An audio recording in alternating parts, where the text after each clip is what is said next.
Depuis la sortie publique de la demoiselle Adji Sarr, victime présumée dans l'affaire Sweet Beauté, les analyses de son discours partent dans tous les sens dans l'opinion publique. Pourtant, selon Khaira Thiam, psychologue, il n'existe pas de comportement typique d'une victime de viol. On n'a pas de comportement type d'une victime de violence sexuelle, dans la mesure où vous pouvez avoir des victimes qui, donc dans les 72 heures, vont développer ou des états psychotiques type bouffée délirante aiguë, ou alors des états psychotiques plus graves. Dans d'autres situations, des victimes de violences sexuelles qui vont arriver dans des états de sidération. Voilà pourquoi, selon elle, il faudrait opérer une distinction nette entre l'opinion publique et le regard du spécialiste. Souvent, dans l'opinion publique, on a tendance à moins croire une victime qui va présenter des incohérences dans son discours.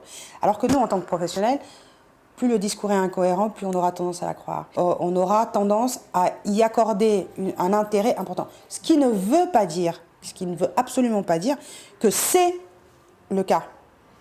On va se dire, il y a bien un problème, il y a un problème quelque part.